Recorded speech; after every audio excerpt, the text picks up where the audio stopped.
The fluorescent lights of Seoul National University Hospital's emergency bay flickered as Preeti Naidoo rushed through the automatic doors, her stethoscope bouncing against her chest.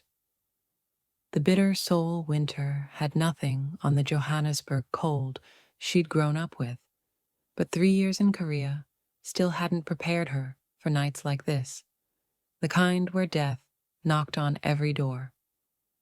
Nurse Naidoo, trauma incoming, ETA 2 minutes, Dr. Park's voice cut through the organized chaos of the ER.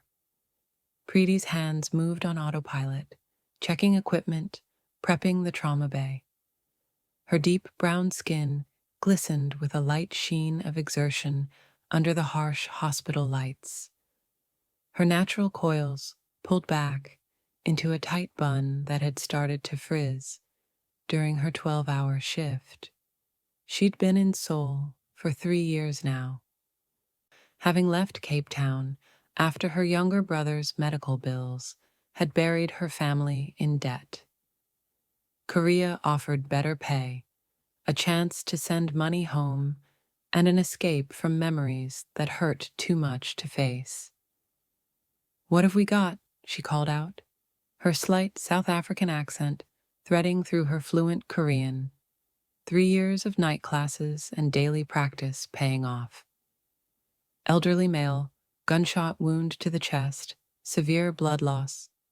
The ambulance screamed into the bay before Dr. Park could finish. Preeti's heart hammered as the paramedics burst through, but her hands remained steady. This was what she'd trained for, what she was good at. The chaos of the trauma bay was the only place her mind went quiet anymore.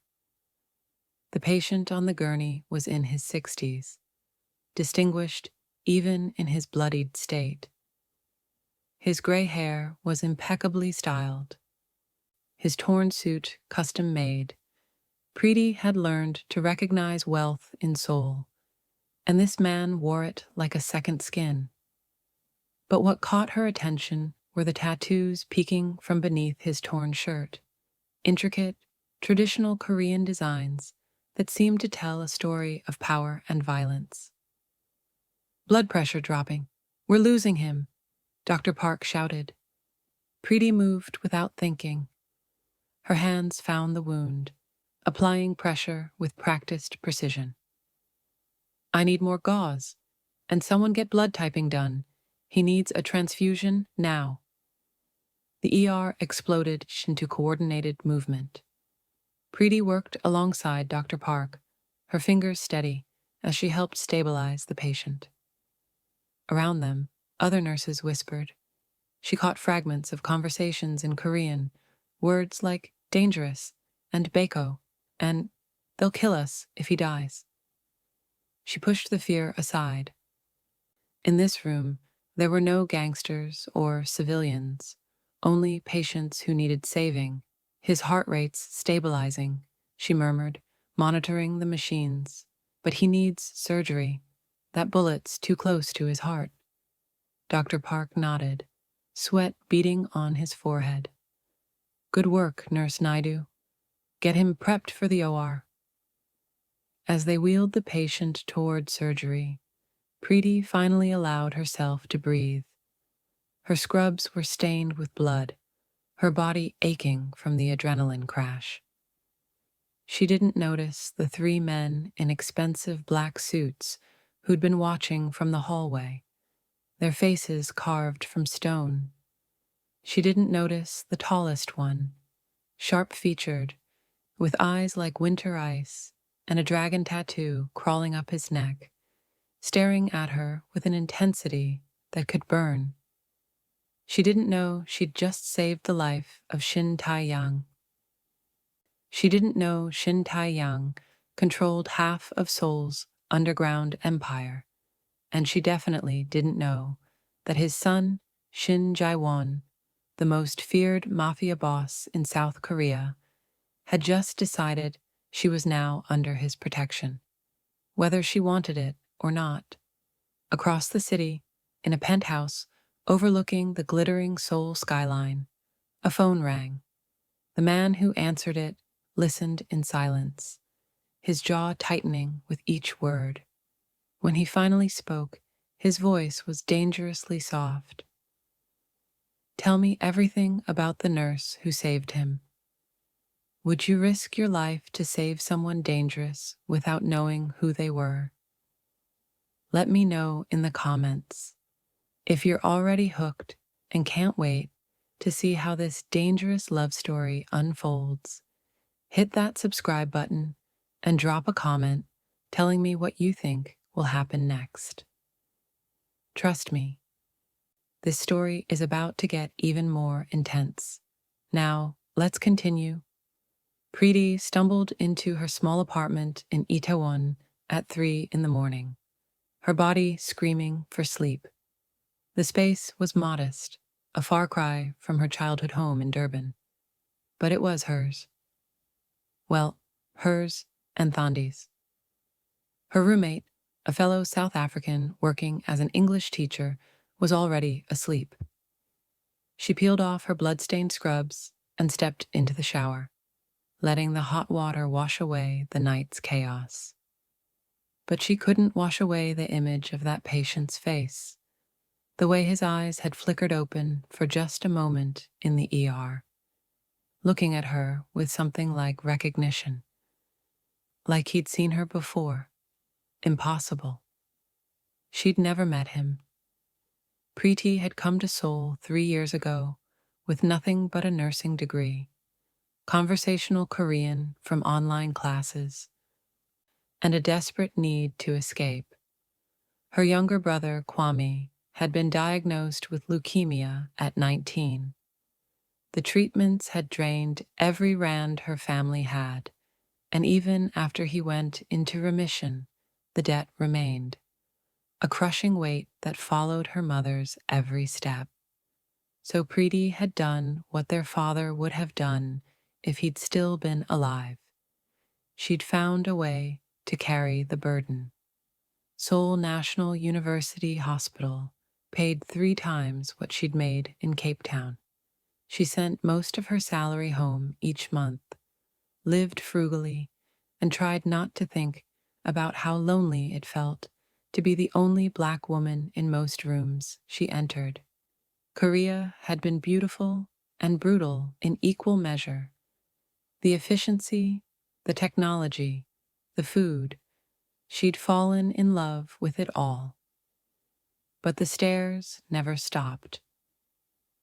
The way older women clutched their purses tighter on the subway, the way some Koreans touched her hair without asking, fascinated by her coils, the way others pretended she didn't exist. Thandi helped. Her friend understood the peculiar isolation of being Black in a country that was still learning how to see beyond its homogeneity. They cooked South African food together, boboti and bunny chow, and laughed about their awkward language mistakes and the K-drama stars they'd never admit to crushing on. But mostly, Preeti kept her head down and worked. Work was safe. Work made sense. She didn't know that across the city, in a sleek office overlooking Gangnam, someone was learning everything about her. Shin Jae-won stood at the floor-to-ceiling windows of his penthouse office, the Seoul skyline sprawling beneath him like a kingdom. And in many ways, it was. The Baekho Clan controlled territory from Gangnam to Itaewon.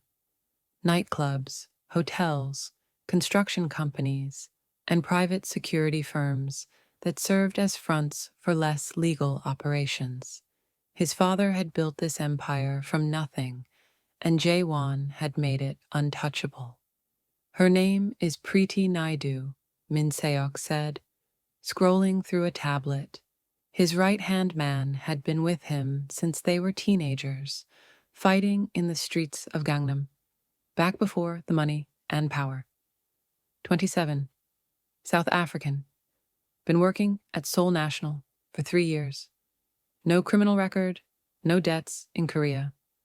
She sends most of her salary to her family in South Africa every month, lives in a small apartment in Itaewon with a roommate. By all accounts, she's exactly what she appears to be, a dedicated nurse who keeps to herself. Jae-won said nothing, his reflection in the glass showing no emotion. He was 33 and had learned long ago that showing feelings was a weakness in his world. His sharp features were handsome in a dangerous way, the kind of face that made people look twice and then look away quickly.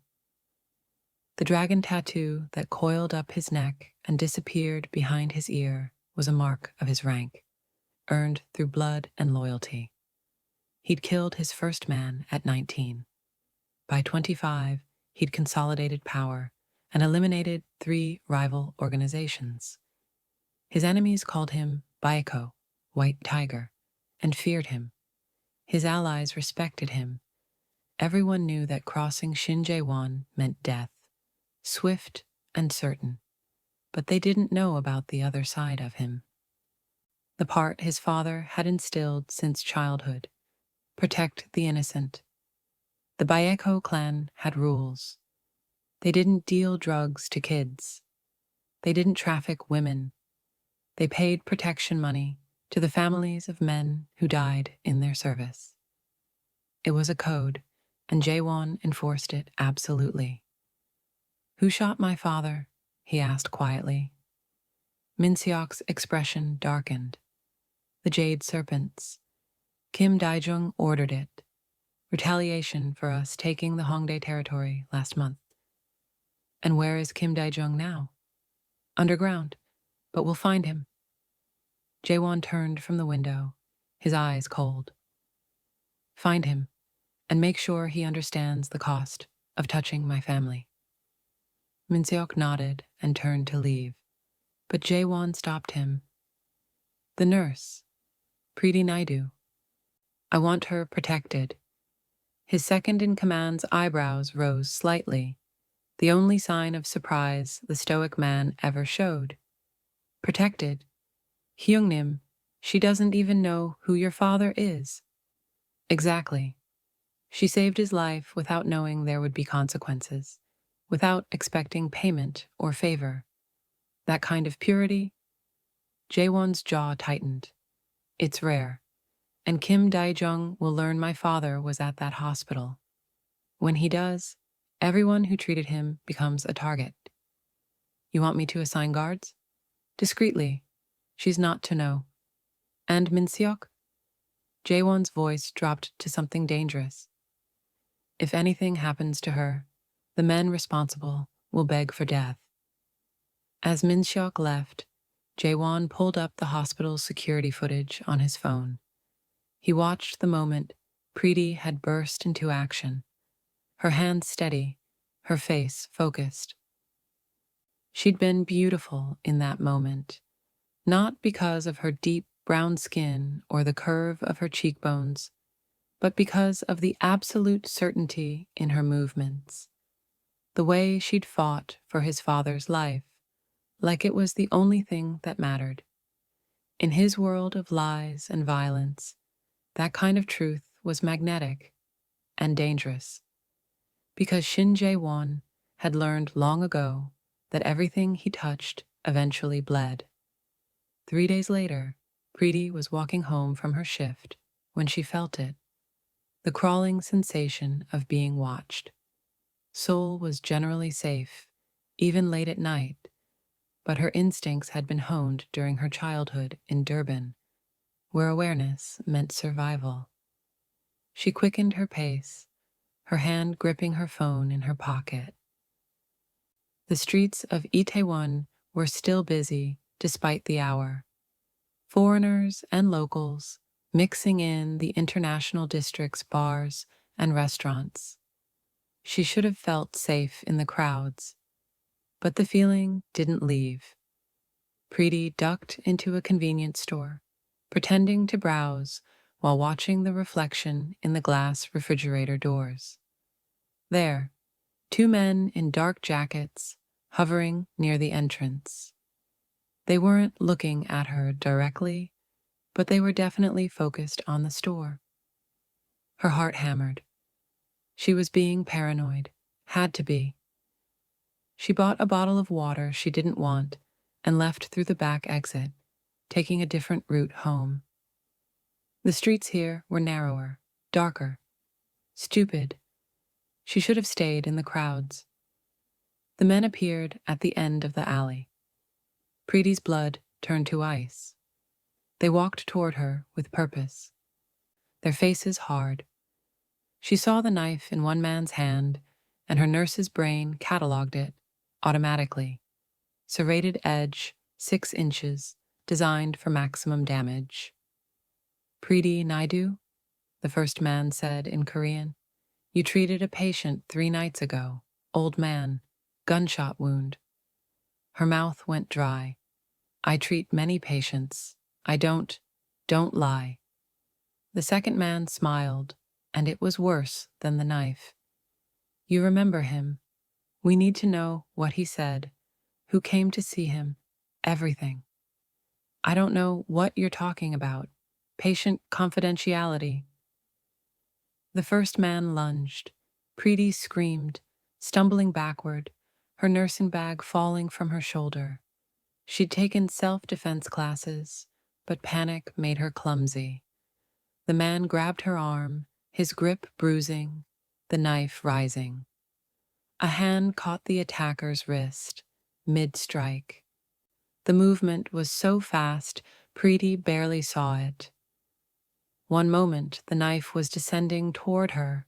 The next, the man holding it was on his knees, his wrist bent at an unnatural angle, screaming. The person who'd stopped him was massive, easily 6'3", built like a wall, with a scar running down his left cheek. He wore an expensive black suit and moved like violence was his first language. Kwon Min-seok, the second attacker breathed, backing away. The Baekho Clan, we didn't know. You touched something that belongs to my boss, Min-seok said calmly, snapping the first man's wrist with a casual twist. The crack echoed in the alley. That was your first mistake. Your second was not running the moment you saw me. 2 more men appeared from the shadows, also in black suits. The attackers tried to flee, but they didn't make it 3 steps. The sounds that followed made Preeti turn away, her hands over her ears, her body shaking. When silence finally fell, Min-seok approached her carefully, as one might approach a frightened animal. Miss Naidoo, you're safe now. Who are you? Her voice came out strangled. What's happening? I work for someone who's very grateful for what you did 3 nights ago. The man you saved, his enemies wanted to ensure he didn't recover. They've been watching the hospital, watching you. Horror washed over her. I'm a nurse. I just did my job. I know, but in our world, kindness has consequences. Min-seok's expression softened slightly. My employer wants to meet you, to explain, and to ensure your protection. I don't want protection. I want to be left alone. Preeti's voice rose, fear turning to anger. I came to Korea to work, to help my family, not to get caught up in whatever this is. I understand, but I'm afraid it's too late for that. Min-seok gestured to a black sedan that pulled up at the alley's entrance. Please, he's waiting. Every instinct screamed at her to run. But Preeti looked at the men groaning on the ground, thought about the knife that had been seconds from her chest, and realized the truth. She was already caught in something much bigger than herself. She got in the car. The drive took 20 minutes, winding through Gangnam's glittering streets before stopping at a building that looked like a luxury hotel. Min-seok led her through a private entrance, into an elevator that required a key card, and up to the top floor.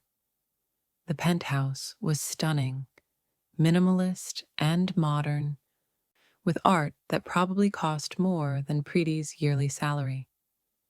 Floor-to-ceiling windows showed Seoul sprawling beneath them, a sea of lights. And in the center of it all, backlit by the city, stood a man who made Preeti's breath catch. He was tall, lean but muscular, dressed in a perfectly tailored black suit. His sharp features were almost beautiful. High cheekbones, full lips, eyes so dark they looked black. But it was the dragon tattoo crawling up his neck, the way he held himself with absolute certainty, that marked him as dangerous. Miss Naidoo. His voice was deep, cultured, his English perfect. Thank you for coming. I'm Shin Jae-won. I didn't have much choice, she said, hating how her voice shook. His lips twitched, not quite a smile. No, I suppose not. Please sit. Can I offer you something? Tea? Whiskey, answers. Preeti stayed standing, despite her trembling legs. Who was that patient? Why am I being targeted?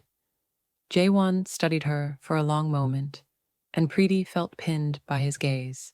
The man you saved was my father, Shin Tae-yang. He paused, choosing his words carefully. Important. Important enough that people want him dead. Yes. And now they want me dead because I saved him. Yes. The simple honesty was somehow worse than a lie would have been. Preeti sank into a chair, her nurse's composure finally cracking. I just wanted to work, to send money home, to live quietly. I know. Jae-won moved closer, and she caught the scent of expensive cologne and something else. Danger, maybe, or power. He crouched in front of her chair, bringing himself to her eye level. Up close, she could see tiny scars on his knuckles, a thin line across his jaw. I'm sorry you were pulled into this world. Truly. But I can't change what's happened. I can only ensure you survive it. How? By putting you under my protection. My men will guard you discreetly. You'll continue your normal life, but you'll be safe. Preeti looked into his eyes and saw something unexpected. Sincerity. And something else. Something that made heat curl in her stomach despite her fear. And what do you want in return? Men like you don't do anything for free. Men like me. He smiled then, sharp and dangerous. What do you think you know about men like me, Preeti Naidoo? Her name in his mouth sounded like a promise and a threat. I know enough. I know people get hurt around you. You know I'm a criminal. He stood, moving to the window. You're right, I am. But I'm also the reason my father is still alive, because you fought for him. You didn't hesitate, didn't ask questions. You just saved him. He turned back to her. In my world, that kind of purity is rare, worth protecting. I want nothing from you except to know that you're safe. Consider it an act of gratitude. Preeti wanted to argue, to refuse, to walk out of this penthouse and pretend none of this had happened. But she thought of the knife in that alley, the cold certainty in those men's eyes. She was in danger, and Shin Jae-won was offering her a way to survive. Fine, she whispered, but I don't want to see you again.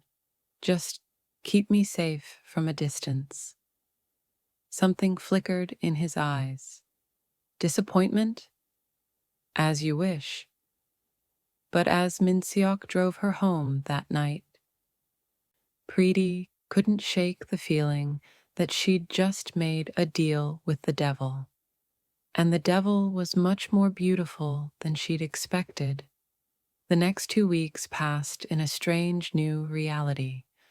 Preeti returned to work, went about her routines, but she was hyper-aware of the shadows that followed her.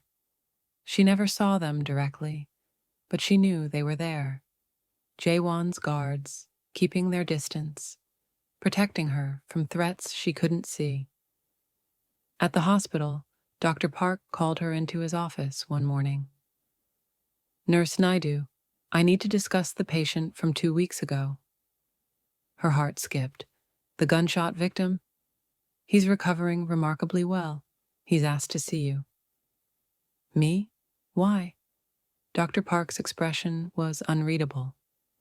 "He wants to thank you personally. He's in the private wing, room 1205. Preeti didn't want to go, didn't want to step further into this world, but curiosity and professional obligation pulled her toward the elevator. The private wing was where wealthy patients stayed, more like a luxury hotel than a hospital, with silk curtains and artwork on the walls. Room 1205 had 2 guards outside. They nodded to her, clearly expecting her. Inside, Shin Tae-yang sat propped up in bed, looking far healthier than any gunshot victim had a right to. He was in his early 60s, distinguished, with silver hair and eyes that held decades of wisdom and calculated violence. When he saw her, his stern face broke into a warm smile. "Ah, the nurse who saved my life." His Korean was formal, respectful. "Please come in." Preeti approached cautiously. "How are you feeling, Mr. Shin?" "Alive, thanks to you." He gestured to a chair. "Sit, please. I wanted to thank you properly. My son tells me you want nothing to do with our world, and I respect that. But I also believe in honoring debts. I was just doing my job." "No." Tae-yang's eyes sharpened. "You fought for me when others might have turned away. In the ER, I was just another patient to you. Not a wealthy man, not someone who could reward you. Just a life worth saving. Do you know how rare that is?" Preeti shifted uncomfortably. "Everyone deserves to be saved. That's a beautiful philosophy, and dangerously naive in a city like Seoul." He leaned forward slightly. "My son has made you his responsibility now. That means you're protected, but it also means you're connected to us, whether you want to be or not. I'm sorry for that, but I'm not sorry you saved me." "What exactly do you do, Mr. Shin? What is it that makes people want you dead?" He smiled, a sad, knowing expression. "I control things. Territory, businesses, people. I built an empire from nothing, coming from poverty after the war, fighting for every scrap of power. My methods weren't always clean, but I followed a code. Protect the innocent, punish the guilty, take care of my people. My son learned that code from me." "Your son terrifies me," Preeti admitted quietly. "Good. He should. Jae-won is dangerous. The most dangerous man in Seoul, many would say. But he's also honorable in a world without honor. If he's protecting you, then you're safer than you've ever been in your life." Preeti wanted to argue, but something in the old man's eyes stopped her. There was affection there when he spoke of his son, pride and worry mixing together. "Thank you for explaining," she said finally. "I should get back to my rounds. One more thing." Tae-yang reached for a small box on his bedside table. "My son would be angry if he knew I was giving you this. He wants to protect you from a distance, to not burden you with his presence. But I'm an old man, and I believe in proper thanks." He handed her the box. Inside was a jade bracelet, carved with intricate tiger designs.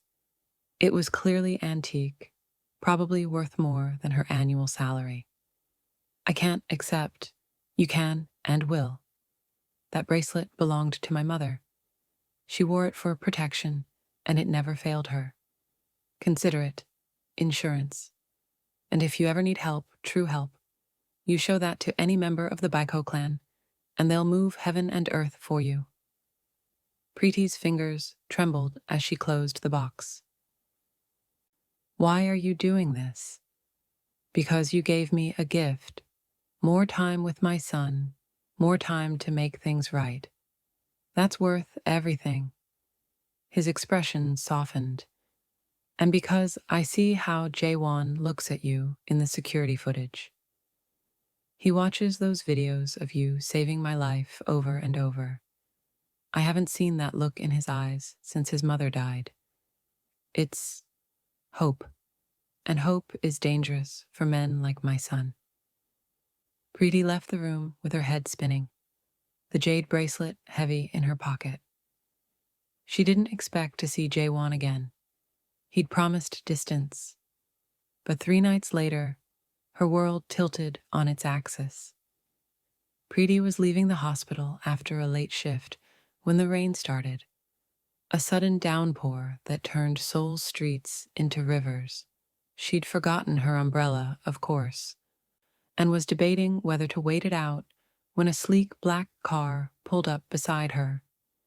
The passenger window lowered, revealing Jae-won behind the wheel. No driver, no guards, just him, looking unfairly handsome in a dark gray sweater that softened his sharp edges. Get in, he said. You'll catch your death out here. I have a bus pass. The buses stopped running 20 minutes ago. Flooding. He reached across and opened the passenger door. Please, I promise this isn't a kidnapping. Just let me drive you home. Maybe it was the exhaustion, or the rain, or the strange sense of inevitability she'd felt since the moment she'd saved his father's life.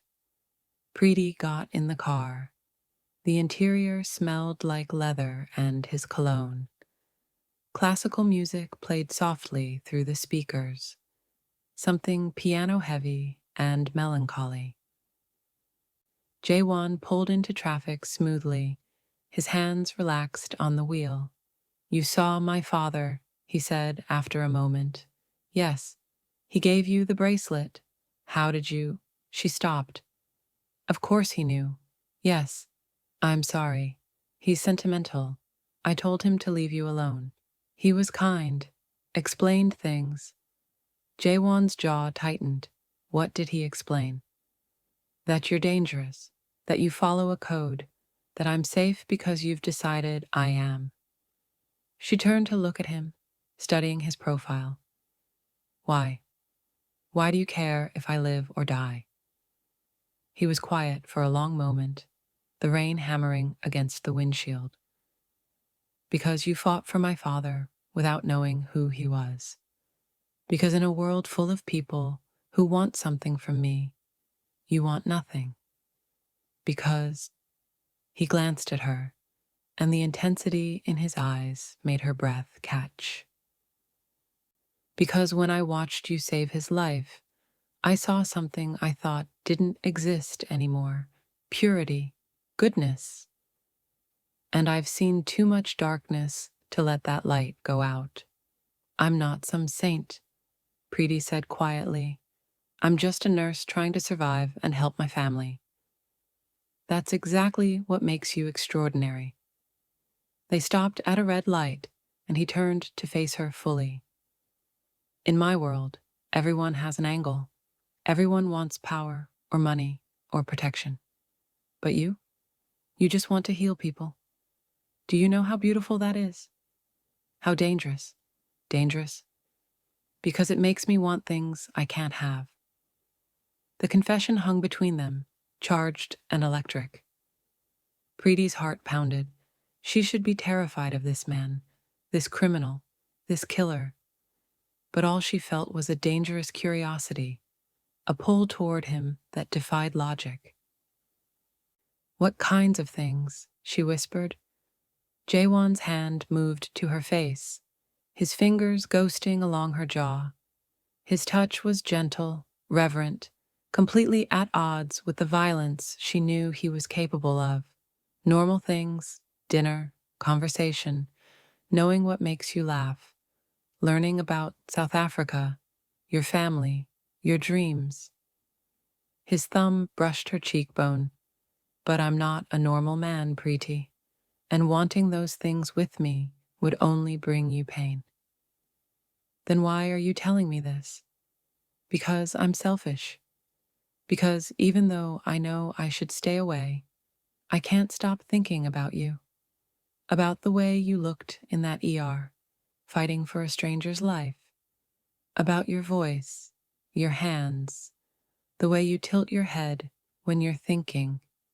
He pulled back, his expression hardening. But I won't act on it. I won't drag you deeper into my world. Preeti should have agreed, should have thanked him for the ride and run from this moment. Instead, she heard herself say, "What if I want to be dragged?" Jae-won's eyes darkened with something that looked like hunger and pain mixed together. "You don't know what you're saying." "Don't I? I'm 27, not a child. I've lived in this city for 3 years, worked in trauma ER, seen violence and death. I'm not as naive as you think. But you're still innocent of my world. The things I've done, I don't care." And shockingly, terrifyingly, she meant it. "Maybe I should. But when I'm near you, I feel alive, like I'm not just surviving anymore." They stared at each other, the rain a curtain around the car, the city lights blurred through the windows. Jae-won looked like he was at war with himself. Finally, he put the car back in drive. "I'm taking you home, and tomorrow you're going to wake up and realize this was a mistake, a moment of madness. And if I don't?" His hands tightened on the steering wheel. "Then God help us both." He drove her to her apartment in silence, the tension so thick Preeti could barely breathe. When they arrived, he didn't move to open her door, didn't look at her. "Jae-won," she said softly. "Don't." His voice was strained. "Please, just go inside. Forget this happened." Instead, Preeti did something crazy. She leaned across the console and pressed a kiss to his cheek. Quick, soft, barely there. "Thank you for the ride." She was out of the car before he could respond, but she felt his eyes on her all the way to her building's entrance. When she finally looked back, the car was still there, Jae-won's silhouette visible through the rain-streaked window. And Preeti knew, with absolute certainty, that everything had just changed. Jae-won stayed away for 5 days. 5 days where Preeti worked her shifts, sent money home to her mother, cooked dinner with Thandi, and tried to convince herself that the moment in the car had been nothing. A blip, a mistake. But she couldn't stop thinking about his hands on her face, his voice saying he wanted normal things with her. The way he'd looked at her like she was something precious and breakable. On the 6th day, he showed up at the hospital. Preeti was leaving through the staff entrance when she saw him leaning against his car, dressed in dark jeans and a black jacket, looking like every dangerous K-drama lead she'd ever secretly swooned over. His eyes found hers immediately, and the world seemed to narrow to just the two of them. "I tried to stay away," he said as she approached. "I lasted almost a week." "I counted the days, too," she admitted. His expression softened. "Have dinner with me, not as the Mafia boss protecting a nurse, just as two people, please." She should say no, should maintain the distance he'd tried to create. But Preeti had spent 3 years in Seoul, being careful, being lonely, being safe. And suddenly, safe felt like another word for empty. "Okay, but somewhere normal, not a penthouse or some exclusive restaurant." "I know a place." He took her to a tiny Korean BBQ restaurant in Hongdae, the kind with plastic chairs and ajumas shouting orders across the room. It was so unexpected that Preeti laughed when they walked in. "This is your idea of dinner? You wanted normal." Jae-won smiled, a real smile that transformed his face from dangerous to devastating. "This is as normal as I get." They sat at a corner table, and to Preeti's surprise, the owner, an elderly woman who looked like she could command armies, waved at Jae-won with genuine affection. "Jae-won, it's been months. And who is this beautiful girl?" "This is Preeti Halmioni. Be nice to her." The old woman studied Preeti with sharp eyes, then broke into a wide grin. "About time you brought a woman here. She's too good for you, of course." "I know," Jae-won said simply.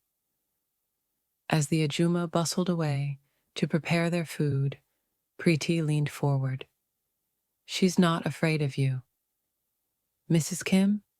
She knew me when I was a street kid stealing food from her restaurant. She boxed my ears more times than I can count, then started feeding me properly. She's one of 3 people in this city who can tell me what to do." "Who are the other 2? "My father, and apparently a South African nurse who glared at me like I was an idiot when I tried to stay away from her." Preeti felt her cheeks warm. "I didn't glare." "You absolutely glared, right before you kissed my cheek and destroyed my resolve." He reached across the table, his fingers brushing hers. "I haven't been able to think about anything else." "Good," she said boldly, "because neither have I." They talked for hours.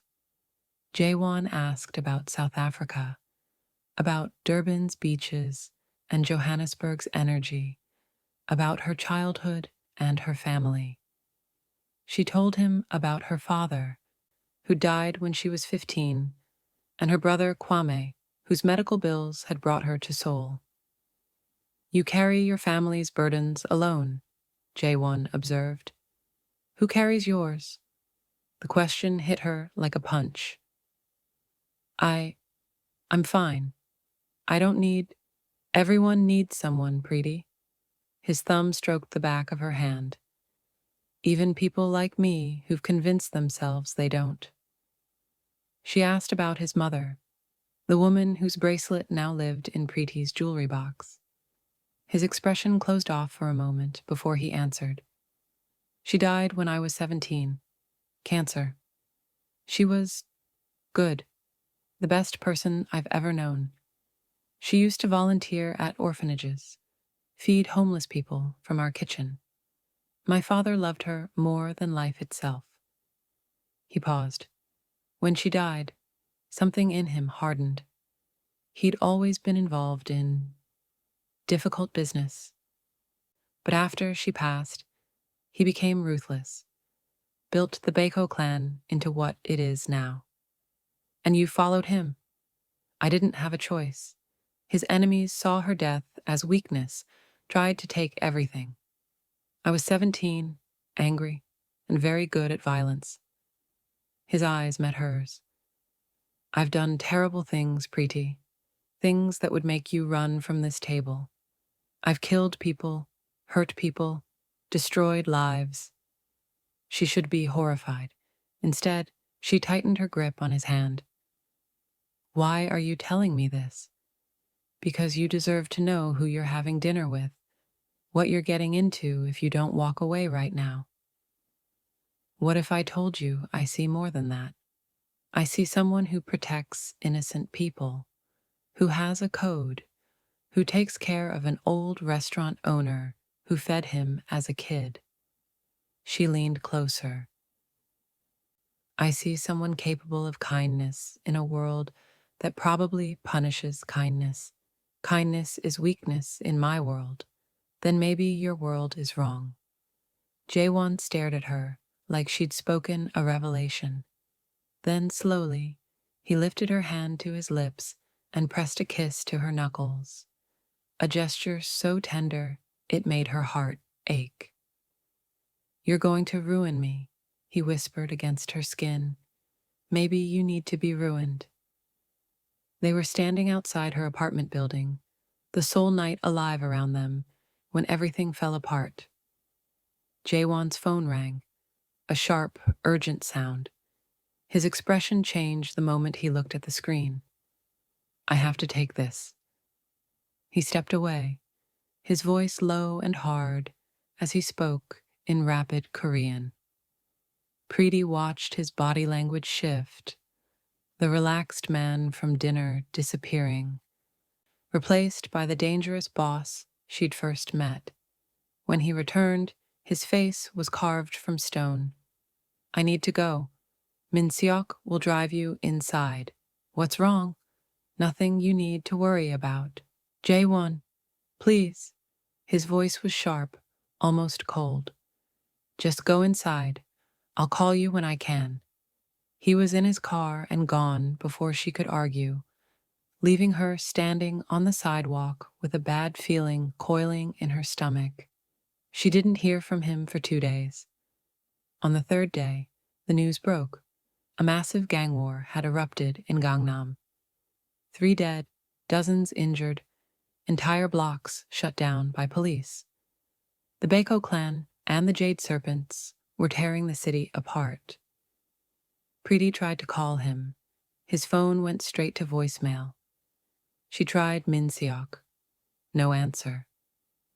On the 4th day, Thandi found her pacing their apartment, her phone clutched in her hand. Preeti, what's going on? You've been a wreck. I can't explain, but I need to know if someone's okay. Someone? Or that dangerous man who's been following you with his eyes for weeks? Preeti stared at her friend. You knew? Please, I'm not blind. That fancy car? Those shadows that guard you? Girl, you've caught the attention of someone powerful. Thandi's expression turned serious. Is it the Baekho clan? Tell me you didn't fall for Shin Jae-won. The fact that Thandi knew his name said everything about how infamous he was. I didn't mean to, Preeti whispered, but I think I did. Oh, honey. Thandi pulled her into a hug. Those men don't do love. They do possession and violence. He's not like that with me. He's exactly like that. He just hasn't shown you yet. But Preeti couldn't believe it. Wouldn't believe it. The man who'd talked about his mother with tears in his eyes, who'd kissed her hand like she was precious. That man wasn't the monster everyone claimed. On the 5th day, he finally called. Preeti. His voice was rough, exhausted. I'm sorry. Things have been complicated. Are you okay? I saw the news. I'm fine, but we need to talk. Can I see you? Yes. Now. Where? I'll send a car. 20 minutes later, she was back in his penthouse. But this time, the atmosphere was different. Jae-won stood by the windows, his back to her, tension radiating from every line of his body. There was blood on his shirt collar. Not a lot, but enough to make her nurse's instincts flare. You're hurt, she said immediately. It's nothing. Let me see. Preeti, now. Her voice was firm, the same tone she used with difficult patients. Sit. To her surprise, he obeyed. She found his first aid kit, of course he had one, and examined the cut on his neck. It wasn't deep, but it was fresh. As she cleaned and bandaged it, her hands steady, despite her racing heart, Jae-won watched her with an expression she couldn't read. Why aren't you afraid? He asked quietly. Of what? A cut? I've seen worse. Of me. Of what I am.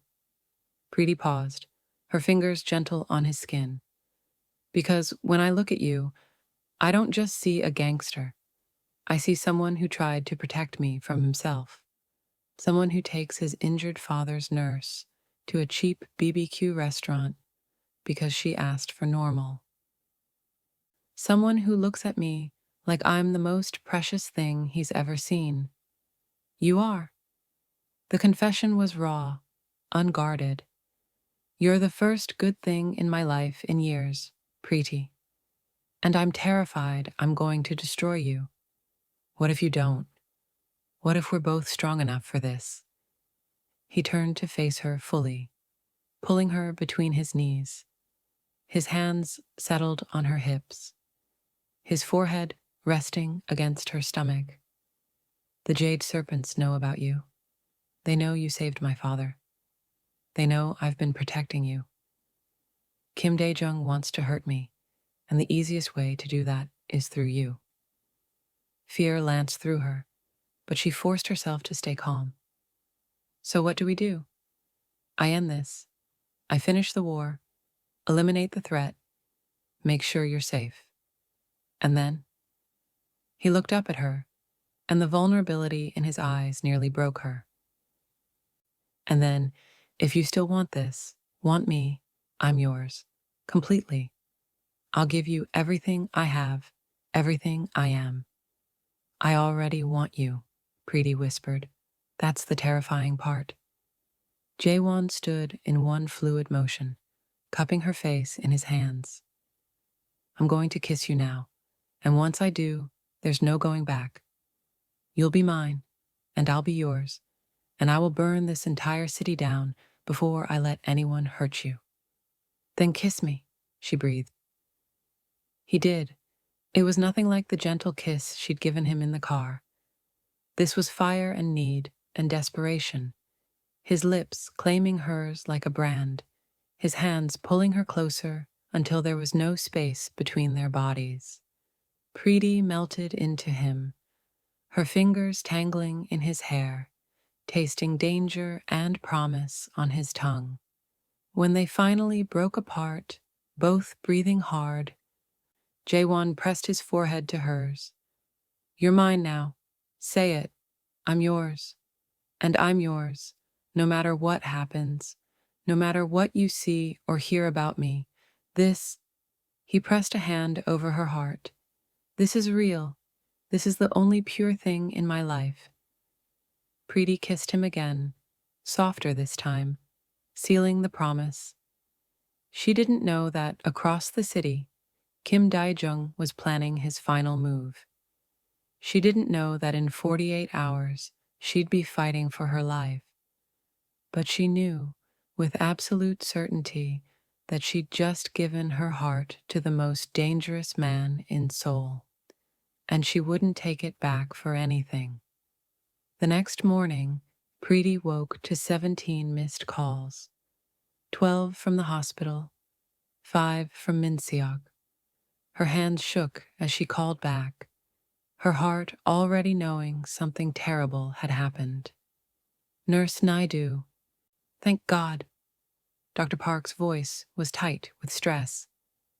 Mr. Shin Tae-yang, there's been a complication. We need you here immediately. She made it to the hospital in record time, still in yesterday's clothes, her lips still swollen from Jae-won's kisses. The private wing was swarming with security, both hospital staff and men in black suits she recognized as Baekho Clan. Jae-won stood outside his father's room like a statue carved from ice and fury. When he saw her, something in his expression cracked. Someone poisoned his IV, he said without preamble. One of the nurses. She's been working for Kim Dae-jung for months, waiting for the right moment. Horror washed over Preeti. Is he alive? Barely. They're working on him now. His jaw clenched. This is my fault. I got distracted. I let my guard down because I was too busy falling for you to see the threat right in front of me. That's not fair, isn't it? He turned to face her fully, and the anguish in his eyes gutted her. I've spent 15 years protecting my father, building our empire, eliminating threats. And the moment I let myself care about something, about you, I nearly lose him. Jae-won, you can't blame yourself, or me. I don't blame you. I blame myself for being weak, for wanting something I had no right to want. He stepped back, creating distance between them. This is why men like me don't fall in love, Preeti. Because love is a weapon our enemies use against us. So what are you saying? Her voice came out small, broken. I'm saying you need to go home, back to South Africa. I'll arrange everything, pay off your family's debts, set you up with a job, whatever you need. But you can't be here, can't be near me. You're breaking up with me to protect me. I'm breaking up with you to protect us both. His expression was cold now, the vulnerable man from last night, completely hidden. Last night was a mistake. I let my emotions cloud my judgment. But my father lying in there, poisoned because I was too busy kissing you to see the danger. That's reality. That's what love costs in my world. Tears burned Preeti's eyes. I don't accept that. I don't accept that we have to choose between safety and happiness. Then you're still naive. He turned away from her, dismissing her. Minseok will arrange your travel. You'll be on a plane to Johannesburg by tomorrow night. And if I refuse, then I'll have you deported. Don't make this harder than it needs to be. The cruelty of it hit her like a physical blow. This was who he really was. Not the gentleman who'd kissed her hands, but the ruthless boss who crushed anything that threatened his control. I was wrong about you, she whispered. You are just a monster. She saw him flinch, saw pain flash across his face before the mask slammed back into place. Finally, you see the truth. Now go, Preeti, and don't come back. She ran. Through the hospital corridors, out into the Seoul morning, tears streaming down her face. She ran until her lungs burned and her legs gave out, collapsing on a bench near the Han River. She'd been so stupid to think a man like that could really care about her, stupid to believe in fairy tales where the dangerous prince actually got his happy ending with the normal girl. Her phone buzzed, a message from Min Seok, flight confirmed. Tomorrow, 8 p.m., I'll collect you at 6. So that was it. One perfect night, one soul-destroying morning, and she was being sent away. Preeti looked at the jade bracelet on her wrist. Tae-yang's gift, his promise of protection.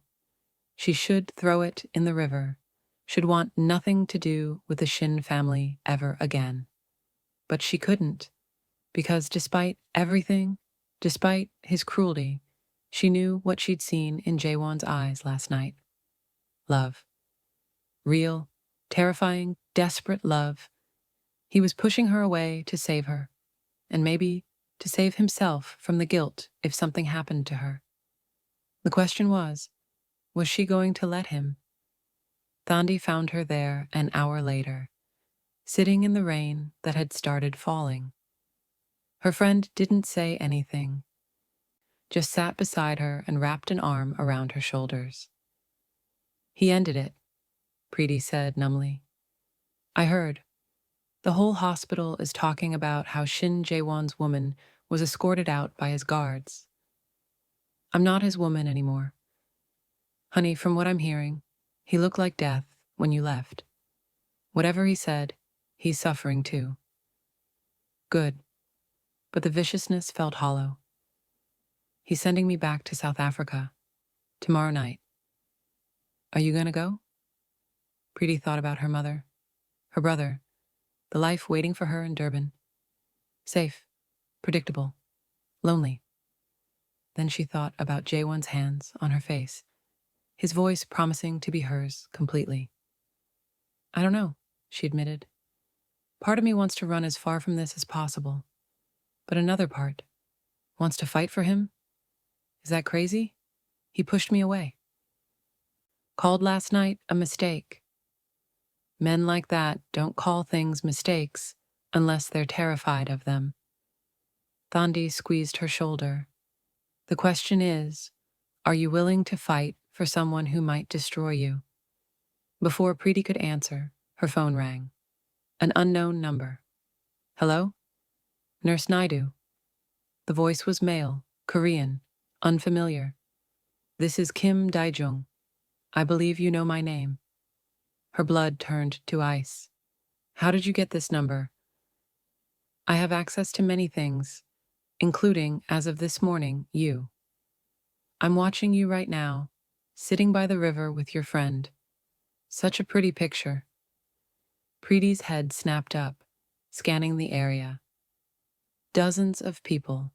Any one of them could be watching. Thandi noticed her panic and mouthed, "What's wrong?" "What do you want?" Preeti asked, keeping her voice steady. "Simple. I want Shin Jae-won broken. And you, my dear, are the hammer I'm going to use to shatter him." There was a smile in his voice. "By now, you know he's arranged your departure. He thinks sending you away will keep you safe. But I'm afraid that ship has sailed. You've been marked, Miss Naidoo. The only question is whether you die quickly or if I take my time. He doesn't care about me anymore. He made that clear." Kim laughed, a sound like broken glass. "Oh, sweet girl. He ended things to protect you, which means he cares even more than I thought. But don't worry. When I take you tonight, he'll come running. And then I'll kill you both, nice and slow, while he watches." The line went dead. Preeti's hands shook so badly she dropped the phone. Thandi caught it, listened to the dial tone, and immediately understood. "We need to go. Now." But it was too late. Men appeared from 3 directions, large, dangerous, armed. They moved with military precision, cutting off escape routes. People nearby scattered, sensing the violence about to unfold. "Run!" Thandi screamed, pushing Preeti. They ran, through the riverside park, past screaming pedestrians, Thandi pulling her along even as Preeti's nursing shoes slipped on wet pavement. Behind them, footsteps pounded, relentless, gaining. A hand grabbed Preeti's jacket. She screamed, twisting away, her jacket tearing. Thandi picked up a trash can lid and swung it like a weapon, connecting with someone's face. Blood sprayed. "Keep running." They burst onto a main street, traffic everywhere. Preeti waved frantically at a taxi, but it swerved around them. The men were seconds behind. Then, screeching tires. 3 black SUVs careened around the corner, moving with coordinated precision. They formed a barrier between Preeti and her pursuers, doors flying open. Min Seok appeared like an avenging angel, gun in hand. "Get in! Now!" Preeti didn't hesitate. She and Thandi dove into the nearest vehicle. Min Seok and his men opened fire. Controlled, precise shots that dropped 2 of Kim's men and sent the others scrambling for cover.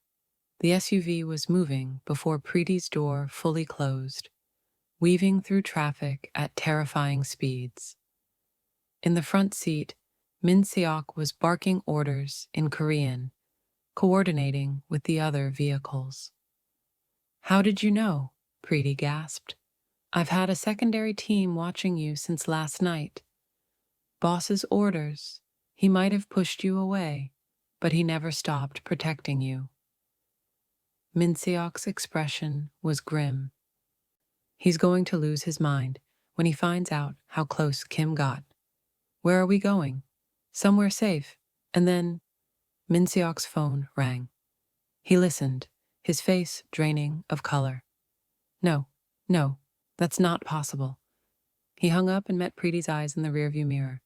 "There's been an attack on the hospital. Explosive device in the parking garage. The building's being evacuated. Tae-yang being moved to a secure location. But boss was in the building.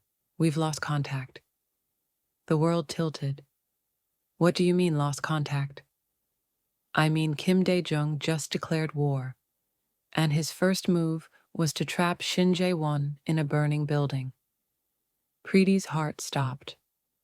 The man who'd pushed her away to keep her safe was now dying because of her. Because Kim had used her as bait, as distraction. "We have to go back," she said. "Absolutely not." Boss's final order before comms went dark was to get you to safety. "I don't care. I'm not leaving him to die. Miss Naidoo, drive me back to that hospital, or I swear I'll jump out of this moving car." Her voice was steel, her nurse's instinct to save lives overriding every ounce of self-preservation. "He pushed me away to protect me. Well, I'm done being protected. Take me back. Now." Min-seok stared at her for a long moment. Then, incredibly, he smiled, fierce and approving. "Boss really picked a fighter. Hold on." The SUV whipped around in a tire-screaming U-turn, racing back toward the smoke rising over Seoul's skyline. Back toward the man Preeti loved, even if he'd broken her heart. Back toward the inferno that might consume them both. The scene outside Seoul National University Hospital was apocalyptic. Fire trucks, ambulances, police vehicles swarming like angry bees. Smoke poured from the parking structure, patients and staff evacuating in organized chaos. But Preeti's eyes were locked on one thing: the building's east wing, where flames licked from broken windows. "He was in the administrative offices when the bomb went off," Min-seok said, his usually stoic face tight with worry. "The explosion trapped him on the 4th floor. Fire department says they can't reach him. Too much structural damage." "Then we go in another way." Preeti was already out of the SUV, her mind shifting into the razor-sharp focus she used during traumas. "I know this hospital. There's a maintenance stairwell on the north side. It's concrete, fire-resistant. If the structural damage is in the parking garage, that stairwell might still be intact." Min-seok's eyes widened. "You want to go into a burning building? I want to save him. Are you helping or not?" For a moment, she saw conflict in his expression. Then he grabbed a radio from one of his men. "All units, converge on north entrance." "We're going in." Thandi grabbed Preeti's arm. "You're insane. You're going to die. Maybe. But I can't let him burn because he was too stubborn to let me love him." Preeti squeezed her friend's hand. "If I don't come back, don't you dare say goodbye." Thandi's eyes filled with tears. "You come back, hear me? Both of you." Preeti nodded, then turned and ran toward the building. Min-seok and 3 of his men followed, all of them pulling on protective masks from the fire department staging area. A firefighter tried to stop them, but Min-seok flashed some kind of badge or card that made the man step aside immediately. The north stairwell was intact, but filling with smoke.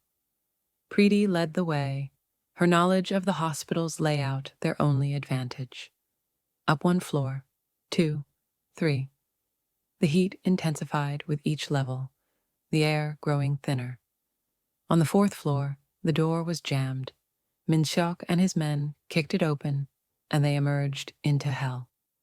The administrative wing was an inferno.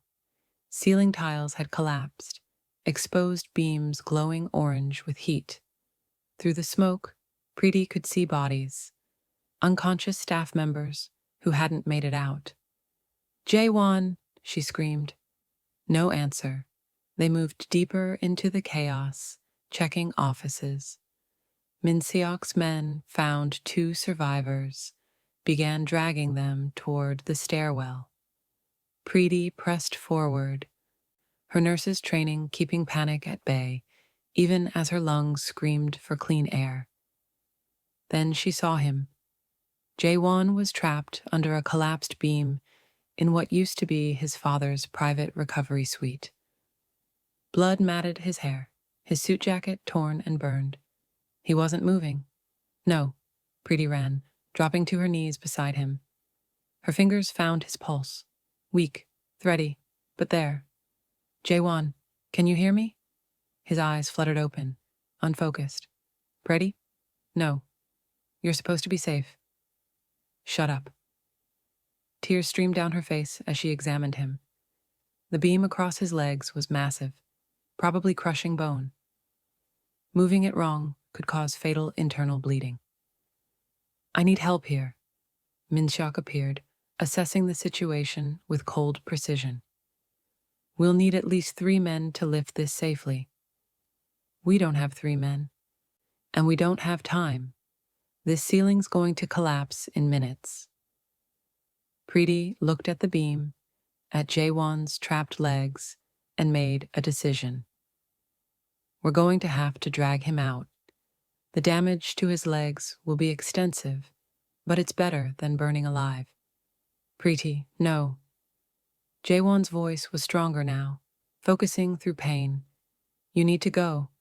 Kim's men could still be in the building. This is a trap. I don't care. I pushed you away. I told you I didn't want you. And I told you that you were mine. She cupped his face, her thumbs stroking his soot-stained cheeks. Did you really think I'd let you die alone because you were trying to be noble? I'm a trauma nurse, Jae-won. I run toward disaster, not away from it. Something broke in his expression, a wall crumbling, revealing the raw emotion beneath. I love you. God help me. I love you so much it terrifies me. Then let me save you, like you saved me.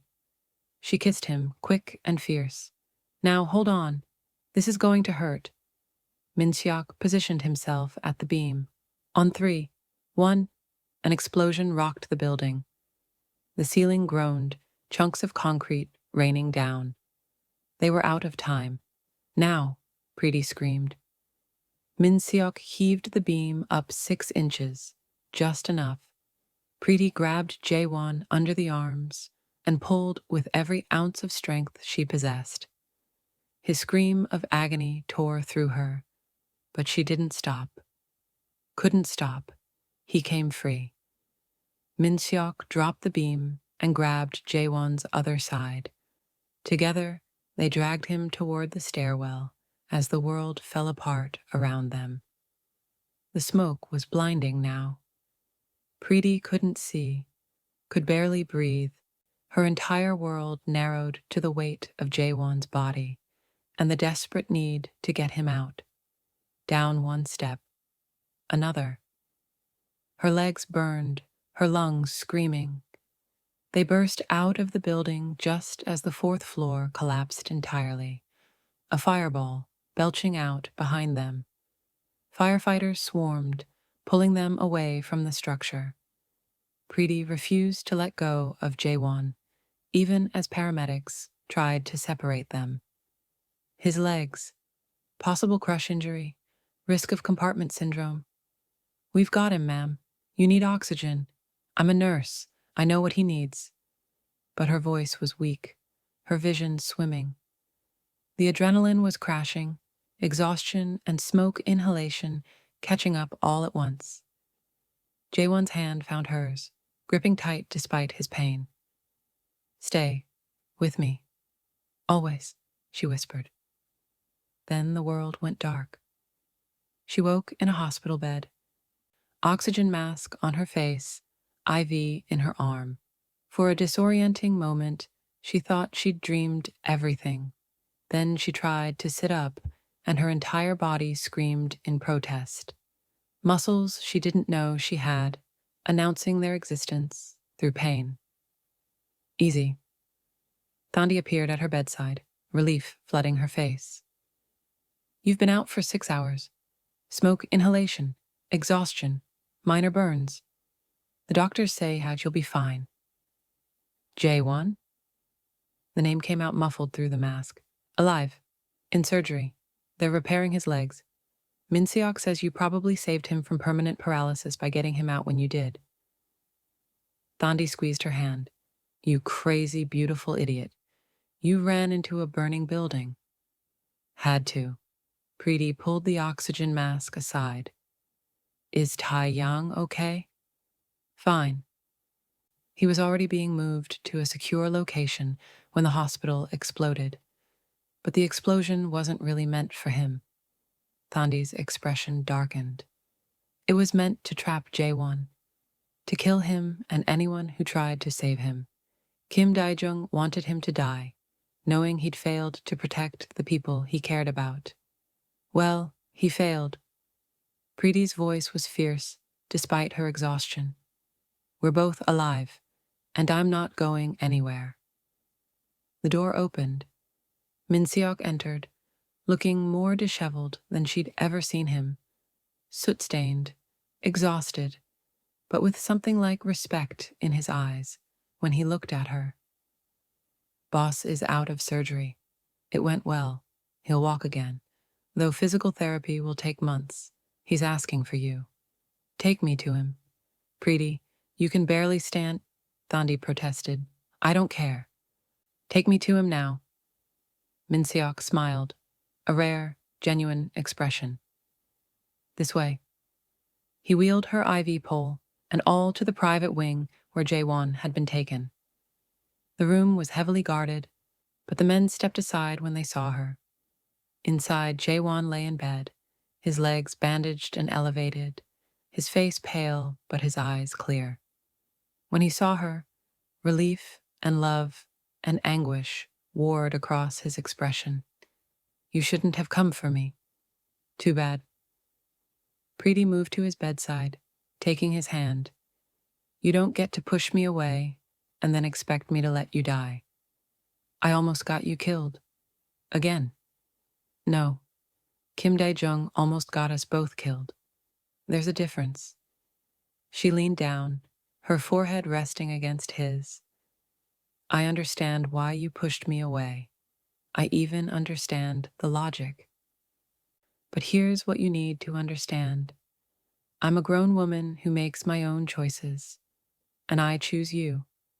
The danger, the violence, the complicated world you live in, I choose all of it as long as I get you. Preeti, I'm not finished. You told me last night that I was yours. Well, it works both ways. You're mine, Shin Jae-won. Mine to save, mine to love, mine to stand beside, no matter what hell comes at us. So stop trying to protect me from yourself and let me in. All the way in. He stared at her for a long moment, tears shining in his dark eyes. Then he pulled her down into a kiss that tasted like smoke and desperation and promise. I love you, he whispered against her lips. I've never said that to anyone except my mother. But I love you more than I thought I was capable of loving anything. I love you too. Even when you're being an idiot. He laughed, then winced at the pain it caused. I'm going to end this. Kim Dae-jung crossed a line he can never uncross. By tomorrow, the Jade Serpents will cease to exist. And then, if you'll have me, broken legs, dangerous life, and all, I'm yours. Completely. Forever. I'll have you, Preeti said simply, on one condition. Anything. You promise to never push me away again. We face the danger together, or not at all. Jae-won pulled her closer, mindful of his injuries. Together. Always. I swear it. Outside, Min Seok closed the door, giving them privacy. He pulled out his phone and made a call. Gather everyone. Boss's orders. We're going to war, and this time we end it permanently. 24 hours later, Seoul's underworld was in chaos. The Baekho Clan had mobilized with a precision and ferocity that reminded everyone why they controlled half the city. Jae-won, despite his injuries, orchestrated the operation from his hospital bed, screens, and phones, surrounding him like a command center. Preeti stayed by his side, watching this other side of him, the strategist, the leader, the man who commanded absolute loyalty. It should have frightened her. Instead, she felt a strange sense of awe at how his mind worked, how he protected his people while destroying his enemies. Kim's main operation is in Gangnam, Min Seok reported, pointing to a map on one of the tablets. Warehouse district, heavy security, but we have inside information. One of his men turned when he learned about the hospital bombing. Even criminals have lines they won't cross. Good. Jae-won's voice was cold. We hit them at dawn. I want Kim Dae-jung alive. He answers for what he did before he dies. You're not going, Preeti said firmly. You can barely move. This is my operation, and it will run fine under Min Seok's command. You stay here and heal. When he started to argue, she leaned close and whispered, Please, I just got you back. Don't make me watch you die because you were too stubborn to rest. Something in her voice reached him. He pulled her down for a kiss, gentle despite the violence he was planning. Fine, but I'm running it from here. Deal. The attack came at dawn, just as the sun painted Seoul's skyline pink and gold. Preeti wasn't there. Jae-won had forbidden it, and for once she'd agreed. This wasn't her world. Her place was in hospitals, saving lives. But she watched through the command center Jae-won had set up, seeing real-time footage from body cameras as his men moved through the warehouse like a well-oiled machine. It was terrifying and mesmerizing. The coordination, the controlled violence, the way they moved with absolute trust in each other. East Wing secured, one team reported. West Wing clear, came another. We've got Kim, bringing him to the boss now. 20 minutes later, Kim Dae-jung was dragged into Jae-won's hospital room by 4 guards. He was beaten, bloody, but still defiant. When he saw Preeti, he smiled, a cruel expression that made her skin crawl. The nurse, how touching. All this for a woman? No. Jae-won's voice was dangerously soft. All this because you broke the code. You targeted innocent medical staff. You bombed a hospital. There are rules in our world, Kim. Lines we don't cross. You crossed them all. Spare me the morality lecture. We're both killers. No, you're a killer. I'm a protector who kills when necessary. There's a difference. Jae-won leaned forward, ignoring the pain it caused. You wanted to break me by hurting her. Instead, you just showed me what I'm willing to destroy to keep her safe. Everything. Everyone. I'll burn this entire city down before I let anyone touch her again. Kim's smile faded as he saw the absolute certainty in Jae-won's eyes. The Jade Serpents are finished, Jae-won continued. Your organization, your territory, your legacy, all of it gone. Your men who weren't involved in the hospital bombing have been given the choice. Join us or leave Seoul. The ones who helped you. His expression turned glacial. They're already dead. You can't. I just did. And you, Kim Dae-jung. You're going to serve as a message, a reminder of what happens when someone threatens mine. What happened next, Preeti didn't watch. She turned away as Min Seok and his men dragged Kim from the room. She didn't want to know the details, didn't need to see that side of Jae-won's world, but she felt his hand find hers, gripping tight, grounding himself in her presence, even as he ordered a man's execution. I'm sorry you had to hear that, he said quietly when they were alone. I knew who you were when I fell in love with you. I don't expect you to become someone else. She climbed carefully into the hospital bed beside him, mindful of his legs. But I also don't need to watch. Some parts of your world I'll never understand, and that's okay. You're the only person who's ever accepted all of me, the violence and the tenderness, the monster and the man. You're not a monster. Monsters don't protect innocent people, don't care about codes and honor, don't look at a nurse like she's the most precious thing in the world. He kissed her temple. It's over.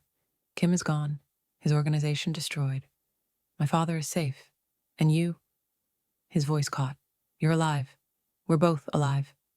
What happens now? Now? Jae-won smiled, the expression transforming his face. Now I introduce you to my father properly. Now I take you on actual dates, not just dinners between disasters.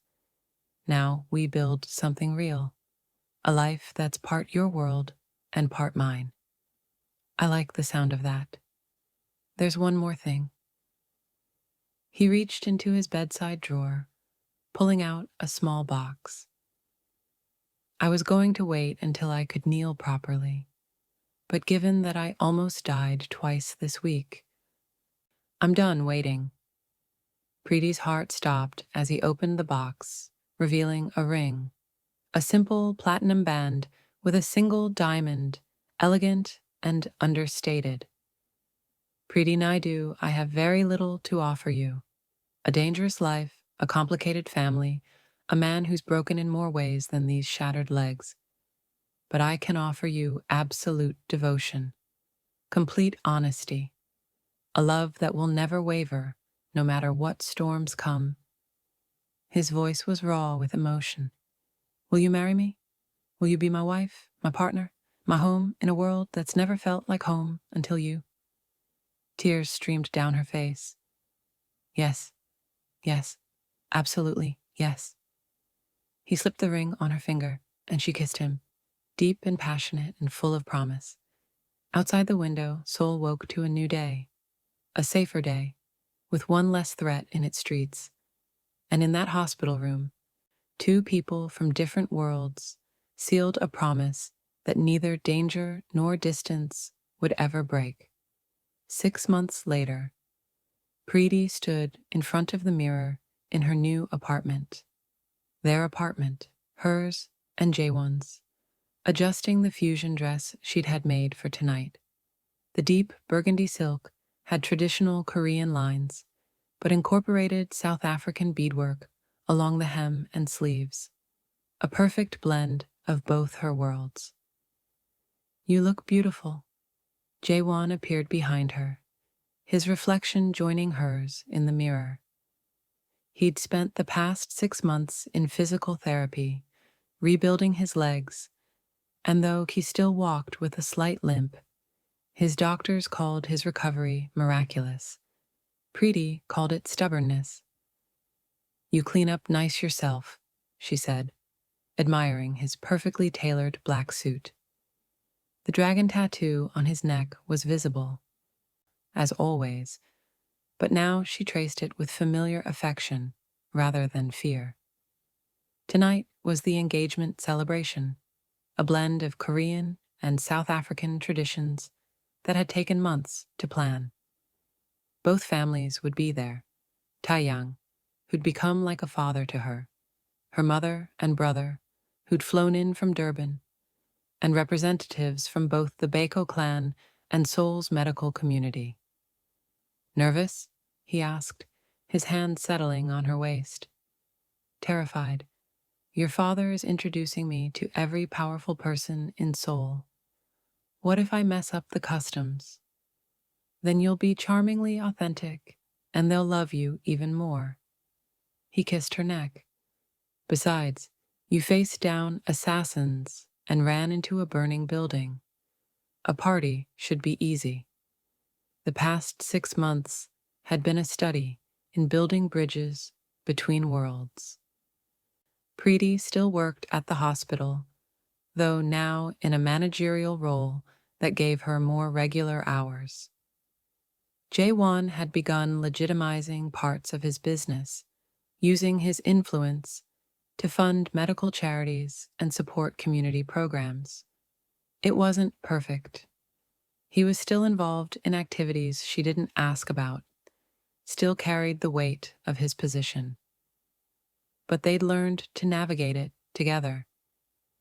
She didn't try to change him, and he didn't hide the truth from her. It was honest, real, and occasionally terrifying. But it was theirs. My mother is going to cry through the entire evening, Preeti predicted. So is my father. He's been emotional since the shooting. Says you gave him a second chance at life. Jae-won turned her to face him. He's not wrong. You gave us both that. I just did what any nurse would. No. You fought for a stranger without knowing there would be consequences. That's not just nursing. That's who you are. He cupped her face tenderly. You're the most extraordinary person I've ever met, Preeti Naidoo. And in 2 months, you'll be Preeti Shin. The wedding was planned for December, a ceremony that would blend Korean and South African traditions, held at a venue that Jae-won had secretly purchased and renovated specifically for their day. Ready? She asked. With you? Always. The party was held at one of Seoul's most exclusive venues, transformed into a space that honored both cultures. Korean lanterns hung alongside South African fabrics, traditional music mingling with contemporary fusion. Preeti's mother, Grace, cried the moment she saw her daughter, pulling her into a tight embrace. My baby, you look so beautiful. And happy. I haven't seen you this happy in years. I am, Mama. I really am. Her brother Kwame, healthy now, his leukemia in permanent remission, grinned at Jae-won. So you're the dangerous gangster who stole my sister's heart? Guilty, Jae-won said, his English slightly accented but fluent. Though I think she stole mine first. Good, because if you hurt her, I don't care how many bodyguards you have. Jae-won's smile was genuine. I'd expect nothing less. Tae-yang held court in one corner, looking healthier than he had in years, telling anyone who'd listen about the remarkable nurse who'd saved his life. When he saw Preeti, his face lit up. Daughter, he said. He'd started calling her that after the hospital bombing, claiming she'd earned the title. Come, there are people you should meet. He introduced her to hospital directors, business leaders, and yes, some people who were clearly part of the underworld, but treated her with respectful courtesy. To her surprise, many of them had heard of her, the nurse who'd run into a burning building to save the Baekho boss. Min-seok approached with Thandi on his arm, a development that had shocked everyone. Apparently, mutual terror during the kidnapping attempt had sparked something, and now Preeti's best friend was dating Jae-won's right-hand man. Who would have thought? Thandi laughed. 2 South African girls, both falling for dangerous Korean men. I'm not dangerous, Min-seok protested. You have a scar on your face from a knife fight, and you carry 3 guns at all times. Fair point. As the evening progressed, Preeti found herself pulled into conversations in Korean, English, and occasionally Zulu when her family was around. She watched Jae-won move through the crowd, commanding respect but also showing a softer side she knew was reserved for people who mattered. She saw him laugh at something her brother said, saw him bow respectfully to her mother, saw him stand beside his father with an arm around the older man's shoulders. This was real, this blend of worlds, this impossible love, this life they were building together. Speech time, Min Seok announced, tapping his glass. Jae-won took the microphone, his presence commanding immediate silence. Thank you all for being here tonight. 6 months ago, I was a man who thought he had everything: power, respect, control. Then a South African nurse walked into my life and showed me I had nothing that mattered. Laughter rippled through the crowd. Preeti saved my father's life without knowing who he was. She ran into a burning building to save mine, when any sane person would have run the other way. She looked at a violent man with blood on his hands and saw someone worth loving. His voice roughened with emotion. She bridged two worlds that had no business touching and made them fit together perfectly. She is my conscience, my courage, my home. Preeti felt tears streaming down her face as he continued. In Korean tradition, we say inyon, inyon. It means fate, a connection between souls that spans lifetimes. I believe Preeti and I have inyon, that we were meant to find each other, despite every obstacle. He switched to English. In South Africa, they have a word, Ubuntu. It means, I am because we are, that humanity is interconnected, that we only become ourselves through our relationships with others. He looked directly at her, his eyes shining. Preeti, you are my inyon and my Ubuntu, my fate and my humanity. Thank you for saving me in every way a person can be saved. The room erupted in applause as she made her way to him, not caring about decorum or tradition, just needing to be in his arms. He held her close, his lips finding hers in a kiss that was tender despite the crowd watching. I love you, she whispered against his mouth. I love you more. Impossible. Later, after the formal celebrations had ended and intimate friends lingered over drinks, Preeti found herself on the venue's balcony with Jae-won, looking out over Seoul's glittering skyline. This is our city now, he said quietly. Both of ours, not just mine anymore. It's beautiful. Terrifying and beautiful, like you. He laughed. I'm not sure that's a compliment. It absolutely is. She leaned into his warmth. I never thought I'd end up here. When I came to Seoul 3 years ago, I was just trying to survive, to send money home, to forget pain. And now I'm living, really living, not just surviving. I have work I love, a family that's grown to include your father and Min Seok, and everyone in the Baekho Clan who bows to me like I'm royalty. You are royalty. You're going to be the boss's wife. And most importantly, I have you, my dangerous, devoted, complicated love. She turned in his arms. Thank you for not giving up on us, even when you tried to push me away. Thank you for being stubborn enough to run into a burning building rather than let me go. He kissed her forehead. We have a good life ahead of us, Preeti. Not perfect. There will still be dangers, still be moments of fear, but we'll face them together. Together, she agreed. Behind them, through the glass doors, they could see their families mingling. Grace teaching Tae-yang a South African dance move while everyone laughed, Kwame and Min Seok deep in conversation. Thandi holding court with a group of clan members who were clearly charmed. Two worlds, blending seamlessly, bridged by an act of kindness that had changed everything. Ready to go home? Jae-won asked. With you? Always.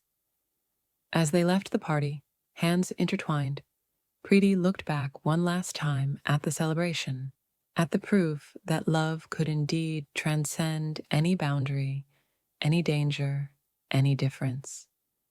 She'd come to Seoul searching for a way to survive. Instead, she'd found a reason to truly live.